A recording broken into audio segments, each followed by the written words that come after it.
pain we suffered upon our descent is beyond your imagining. Several of our number did not survive it. Even so, our descent was not in vain. We have discovered mankind's limitless potential.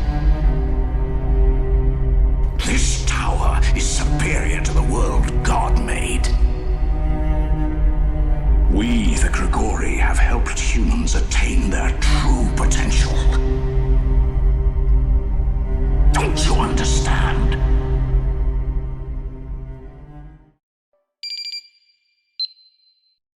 Come on, Enoch. Time to get back.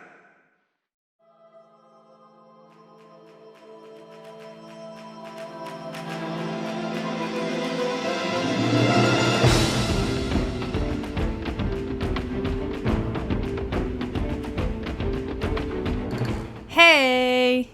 It's been a while. Yeah, 2023 has been an odd year for me personally. Just this year I got married, I moved house again, I just started a new job to fund my crippling crack addiction, and over the past year I've been busy opening DaVinci Resolve.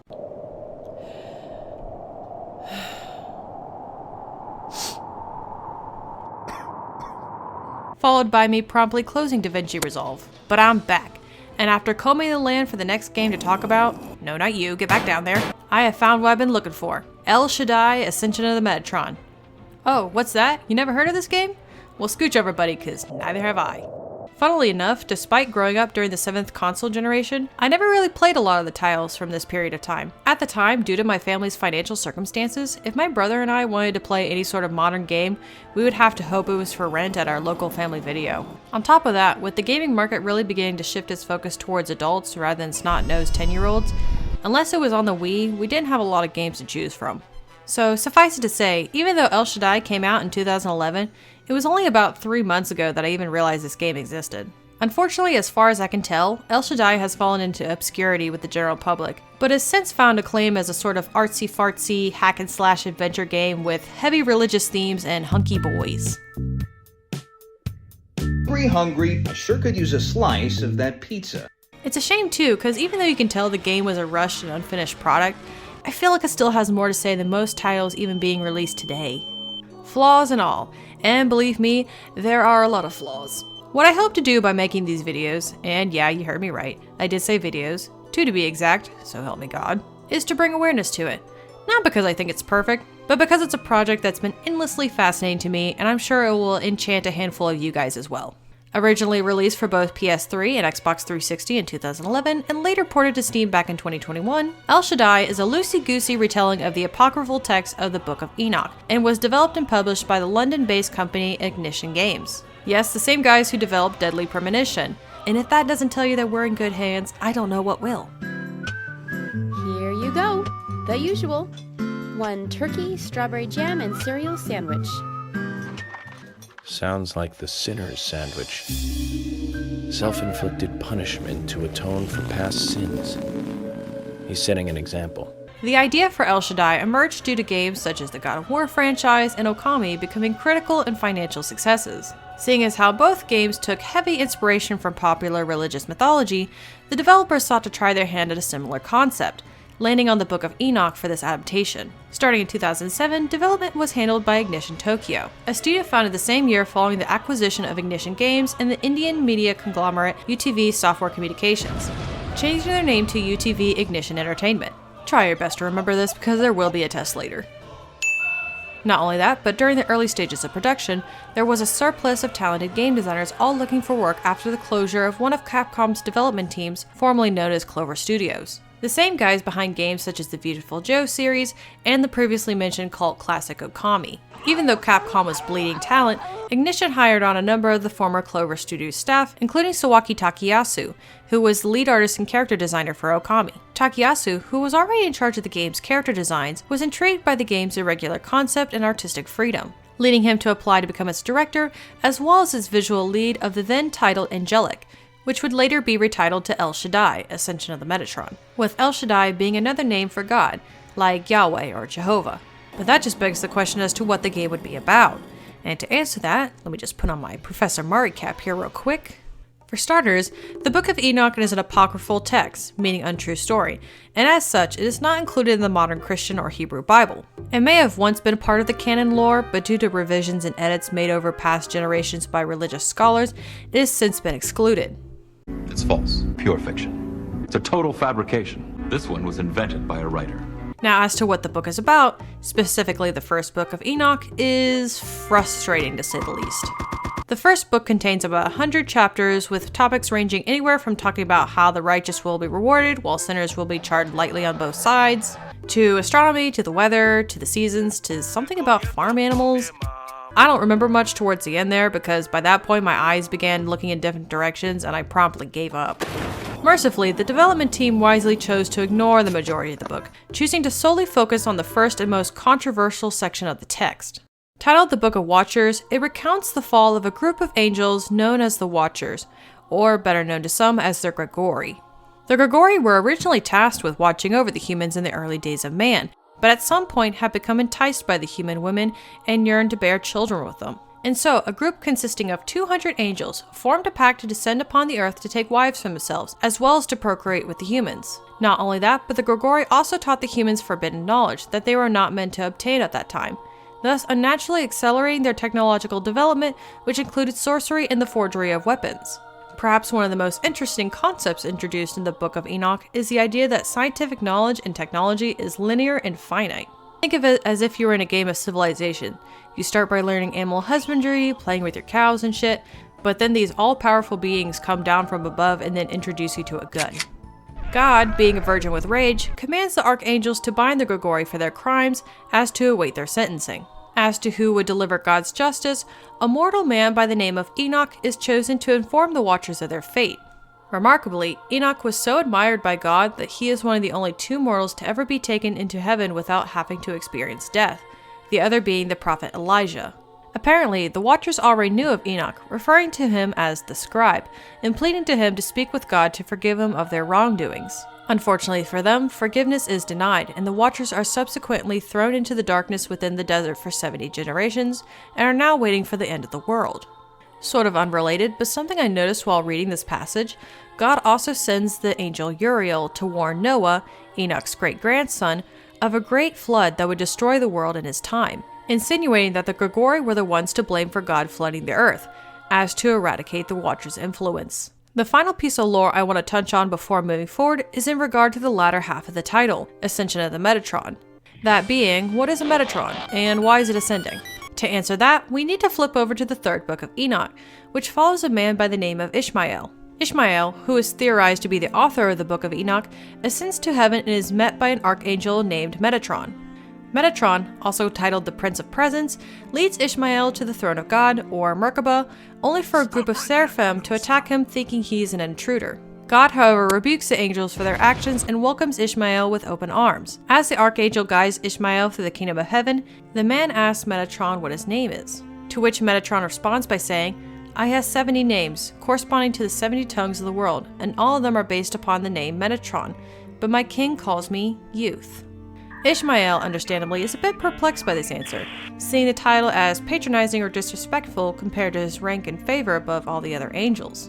Metatron then reveals to Ishmael that he was once a mortal man previously known as Enoch, and the name Youth is in reference to his status as literally being the youngest angel in God's pantheon. Due to his courage in facing the Grigori and his efforts in spreading the word of God, his reward was to be the first human reborn into an archangel, and to be tasked with governing the other angels in heaven. However, some of the angels were not too pleased with this decision, and refused to bow down to a lesser being. This conflict was quickly resolved, however, by God saying that he valued Metatron above them all, and that they would bow down regardless of how they felt. Henceforth, he was known as God's representative and leader of the angels. All angels wishing to speak with God must speak with Metatron first, and any command given by Metatron is to be done as if it was the will of God himself. Before moving forward, I wanted to bring this story up for a couple of reasons. One, because it's a satisfying resolution to Enoch's journey that I thought would be criminal to exclude from this video essay discussing Enoch as a character.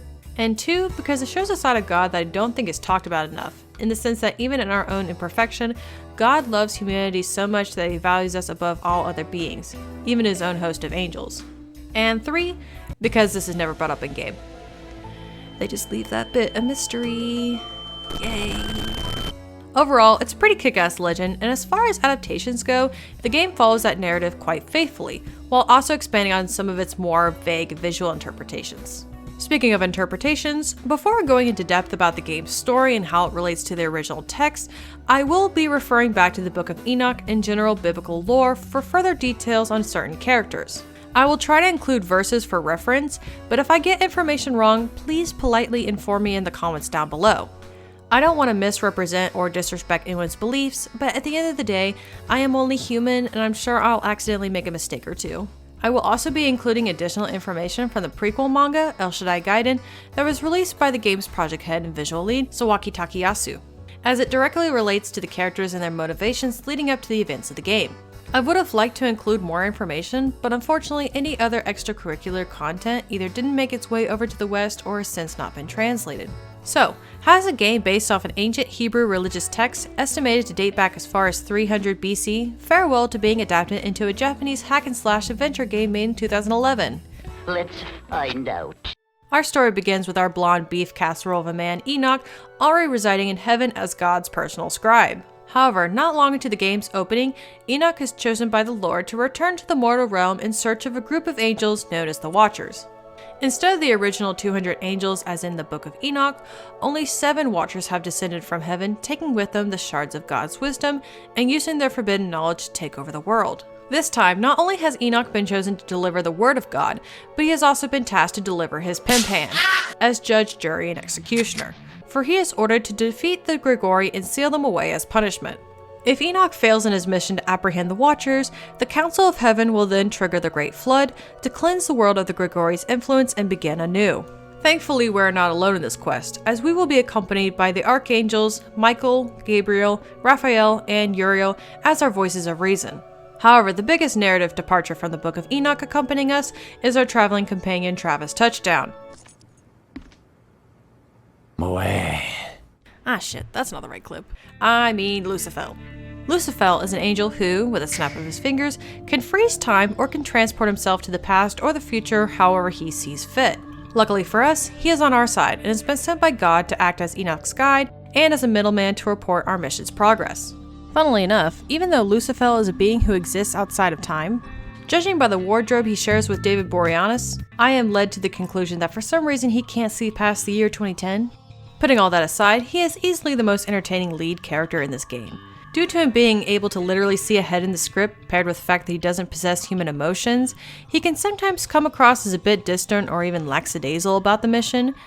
However, instead of coming off as rude or condescending, you can tell that he has a sincere love and curiosity for human ingenuity, and that he genuinely cares for Enoch and wants to see him succeed in his quest. Interestingly enough, according to the development team, Lucifer is meant to be Lucifer before his fall from grace, so with that context, he comes across as a more tragic and mysterious figure in the game's narrative. Now, as to how I would describe our titular hero, Enoch,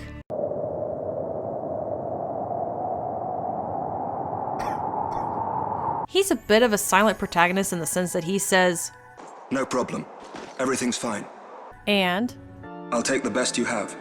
and then shuts the fuck up for the rest of the game.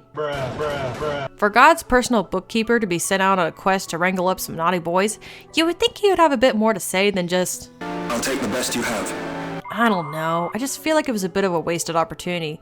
Like, why not have some back and forth dialogue between Enoch and Lucifer, flesh out their relationship with each other, or maybe just talking about the world and what Enoch remembers from his time as a mortal.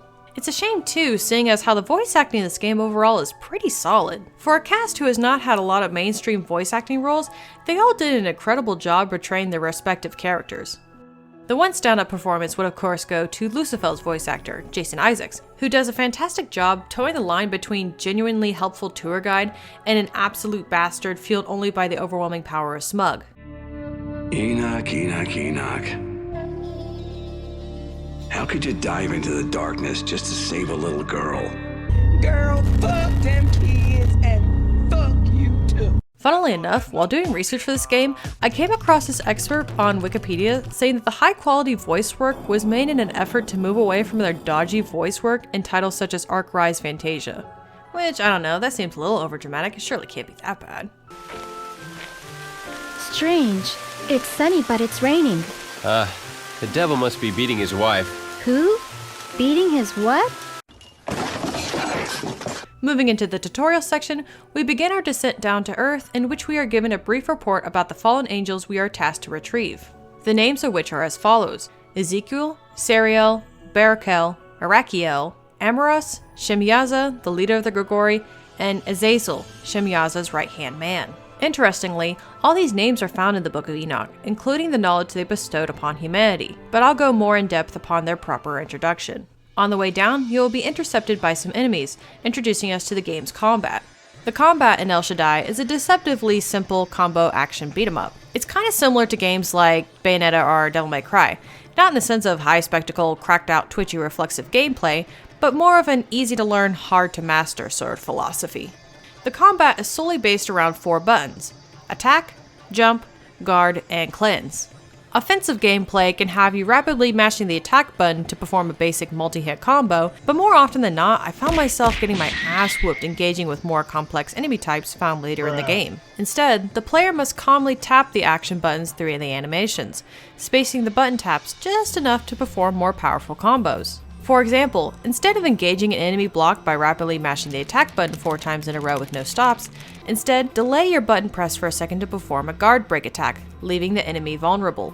On top of that, you'll begin to add more complex button combinations to your moveset, including special moves like a dodge action depending on your current weapon, or a special heavy attack to deal massive damage. At times, it feels like you're having to unlearn bad habits from other hack-and-slash games, but it's a system that I admire for incentivizing players to experiment with the combat. During your adventures, you'll come across and have access to 3 different weapon types, your starting weapon in this area being called an arch. Kinda looks like what you would get if someone began using a bow as a melee weapon, but it ended up being one of my personal favorites. Not only is it a well-balanced close combat weapon that offers decent maneuverability, it also grants Enoch a hover ability, which is really useful during the game's platforming sections. The second weapon you'll acquire is called a Gale, which is a fast projectile weapon that also grants the players an air dash maneuver.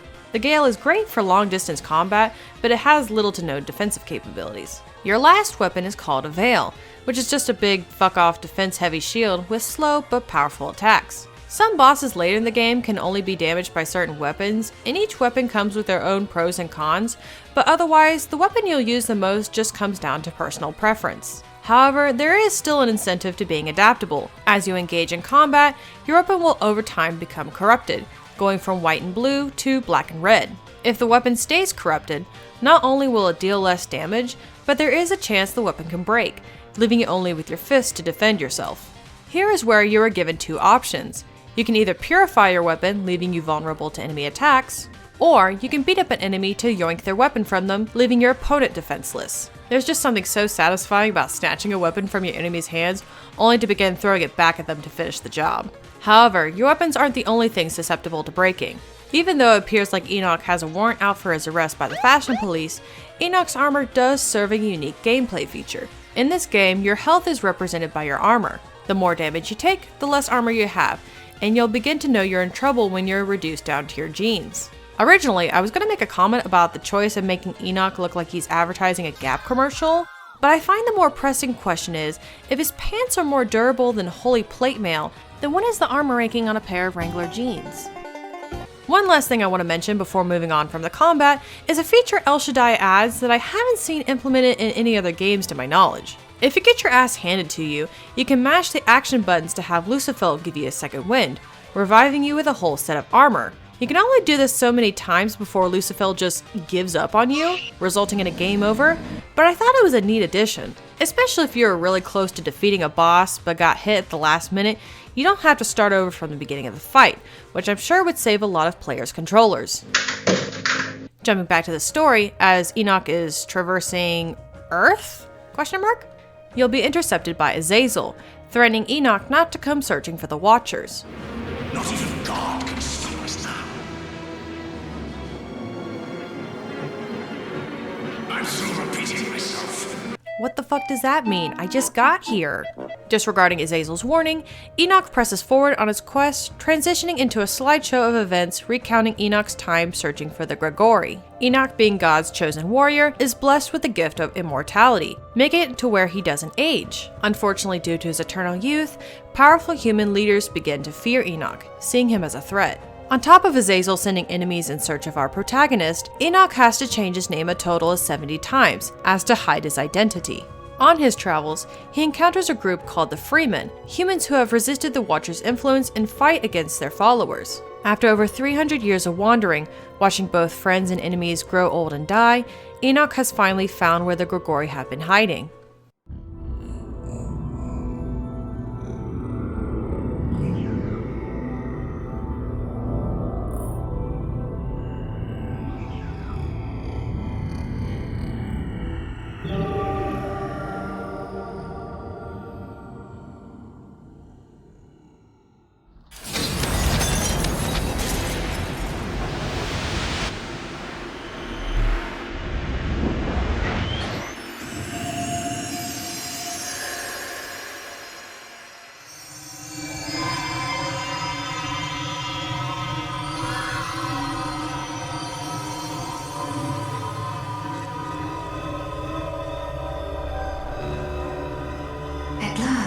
You have found them. Enoch stumbles across a monument that rips a hole in the fabric of space, revealing a tower inside a pocket dimension where the Grigori and their followers have been residing. Judging by some offhanded dialogue from one of the archangels, this is the reason why they couldn't find the Watchers in the first place. Gosh darn, it's like a moist maker for the eyes. This game is undeniably gorgeous, and technically very impressive for 2011 standards. I can just imagine a room full of suits debating on where to go with the art direction, and then walks in Sawaki with a PowerPoint slide that just reads, "What if the Bible but anime?" What really impresses me about the game is that it never allows you to become bored with its art style, with every level feeling like it was designed by a completely different team. In one level, you might be wandering around a watercolored pastel paradise, and then in the next level, you'll be jumping from platform to platform to reach the top of a stained glass window. The possibilities felt endless, and I was always excited to see what the next location would look like venturing forth. However, I do have some criticisms with the art style. One, in how it can be a hindrance in certain levels with heavy platforming, and trust and believe me, we'll talk about her. The second is with the human character designs. With the 3D models, they look perfectly fine, they don't look dead-eyed or anything, which is a plus. I think I'm just not a big fan of the pencil sketches, especially during Enoch's 300-year journey. It's probably just my personal opinion, but there's something about the human characters that just feels off. Brother, Peering at this futuristic city from above, the humans that reside in this realm appear far more technologically advanced than the ancient world we just left, suggesting that the Grigori's influence has caused these humans to evolve at an accelerated rate that God hadn't intended. This first level is where all the Watcher's subjects live, celebrating and worshipping the Grigori as false gods. However, unbeknownst to them, in worshipping these fallen angels, they have been tricked into an eternal prison. God can no longer hear their prayers, and their souls are no longer able to ascend to heaven, trapping themselves into a false reality destined to be devoured by the darkness. This level is honestly probably one of my favorites throughout the entire game. This is also where you'll get your first taste of this game's exploration and platforming sections. Now, for me personally, I'm not the biggest fan of platformers. It's not a type of genre that I have a personal interest in, but it's also not an absolute turnoff for me either. Some of my favorite games include platformers such as the Sly Cooper series or Rayman Legends, which in my opinion use platforming as a way of empowering the player rather than restricting them. Controls have to be fast, responsive, and most importantly, they have to be tight. Okay, maybe not that tight, calm down. No matter what's happening on screen or no matter how much shit is flying at you, the player should have the toolset and the knowledge on how to get through to the end of the level. And even if the player falls to their death or gets hit by a spike in the floor, the player should know that it was their fault or lack of skill, and should know what to do the second time around. Anywho's, that was just a long-winded explanation on why that game is not El Shaddai. In most 3D platformers, shadows are used to indicate where your character is about to land, and you can usually move the camera to get a better judgment on how far you have to jump between platforms. Unfortunately, in El Shaddai, the camera is rarely in the player's control, remaining in fixed angles throughout the majority of the game. This usually means whenever you have to make a jump to a new platform, you better hope you can strategically and mathematically plan and time your jumps correctly over bottomless pits in order to move on to the next section of the chapter. Otherwise, it's game over. It doesn't help that a lot of the levels are just really dark, so trying to see your shadow over where you are wanting to land is nearly impossible.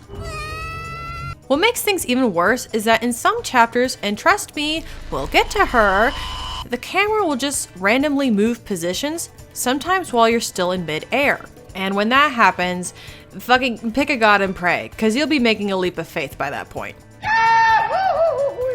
To the game's credit, El Shaddai is pretty generous when it comes to checkpoints, so even if you miss a jump, you'll usually just end up not too far from where you started, so at least it's merciful with its bullshit.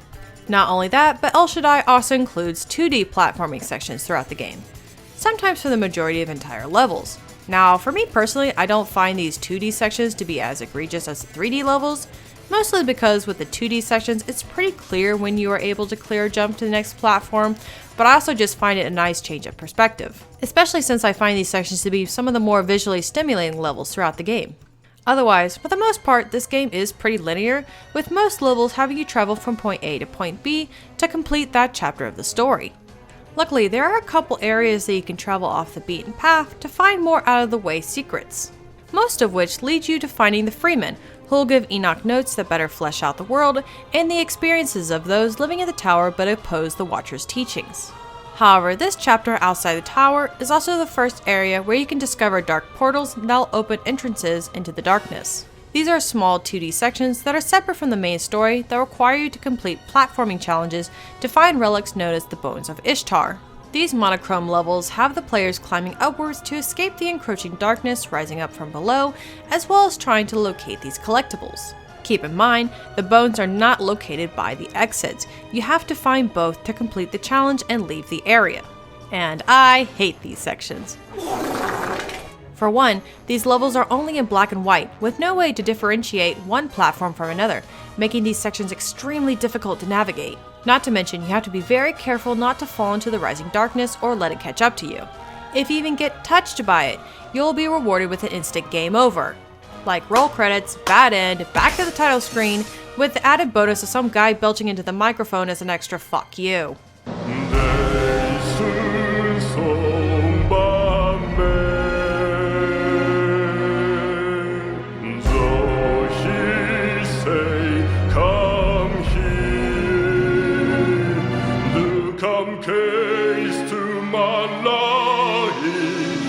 This can obviously set the player back quite a bit, especially if you haven't saved in a while, which made playing these optional sections absolutely nerve-wracking. Supposedly, if you collect all the bones, you'll be rewarded with the best armor in the game, as well as some extra lore bits as to what the darkness is, as well as its connections to the fallen angels. But unless you plan on replaying this game multiple times, or if you have Google, I would advise you skip these sections altogether. Getting back to business, before Enoch can enter the Watcher's lair, he encounters a Nephilim wandering outside the tower. In the Book of Enoch and in the Old Testament, Nephilim are the offspring of a human and an angel, and at the height of 450 feet, they are the unholy merger of both divine and mortal. Due to these creatures' large size and insatiable hunger, the Nephilim quickly devoured all the harvest and the livestock before they turned to eating human flesh. It is theorized that the reason that God flooded the earth was in response to the creation of the Nephilim, as to eradicate their existence entirely. Not only that, but it's also believed that the giants mentioned in the Bible are the late descendants of the Nephilim, the most famous one being the Philistine soldier Goliath, who was defeated by a young King David who... Ah, shit. I'm using the wrong footage. Here, let me fix that.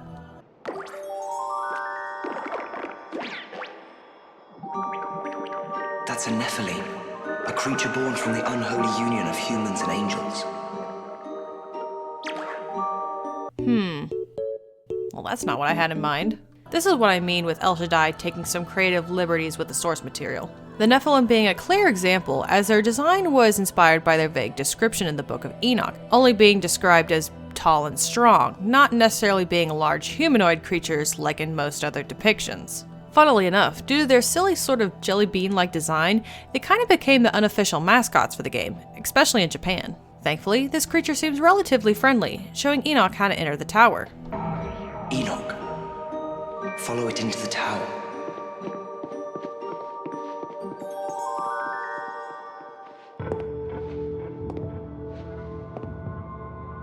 You could clear this in 7 hours, if you're good enough.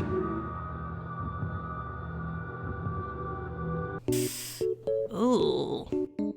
Now, as far as sound goes, the music in this game is top-notch, with a very distinctive old-world sound to it, while at the same time sounding effortlessly timeless and nostalgic. The music team specifically used African music as a frame of reference for the score, incorporating more traditional instruments along with the organ and a full orchestra to fill out its lineup. The music, however, is not what I have a problem with.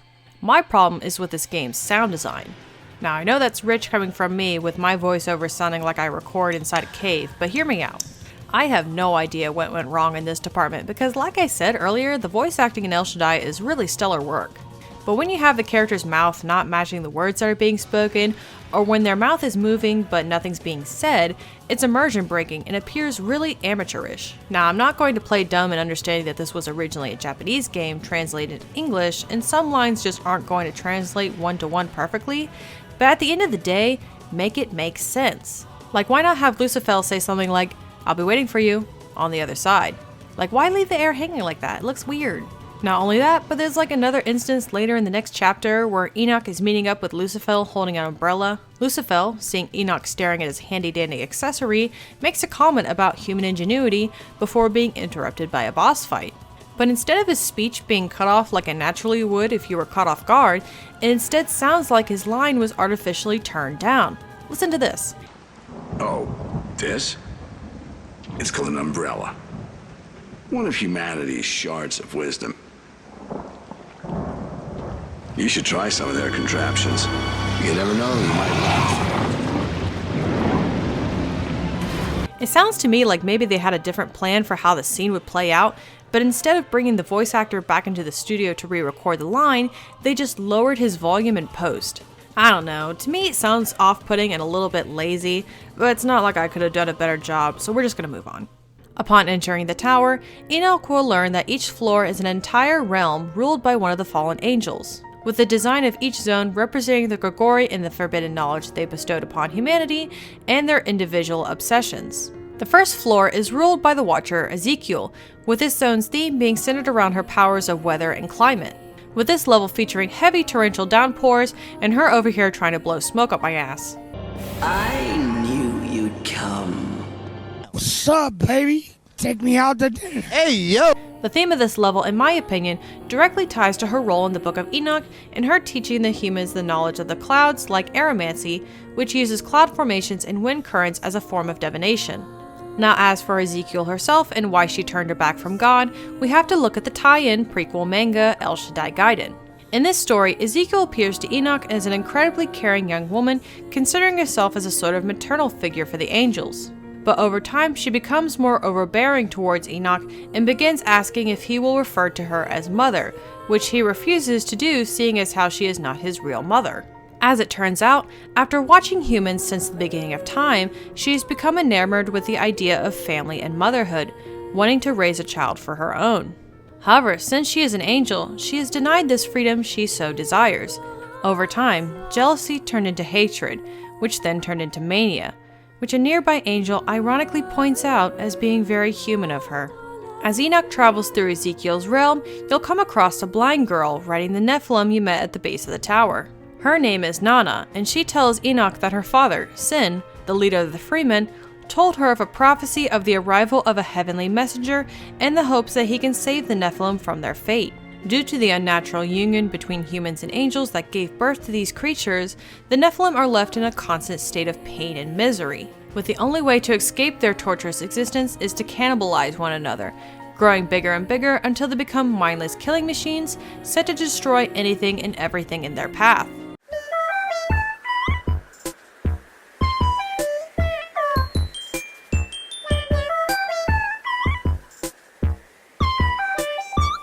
At one point, these poor creatures became so out of control that a woman named Ishtar appeared and tried to save them from themselves. Unfortunately, even though she was a great warrior of renown, she was unsuccessful in her task, perishing in battle. Her body and soul were subsequently dragged into the darkness, leaving only her skull behind. Nana, however, believes Enoch is prophesied to resurrect Ishtar back from the dead to help fight against the Watchers, but Enoch leaves her without an answer, leaving her to question his silence. But you're going to bring Ishtar back, aren't you?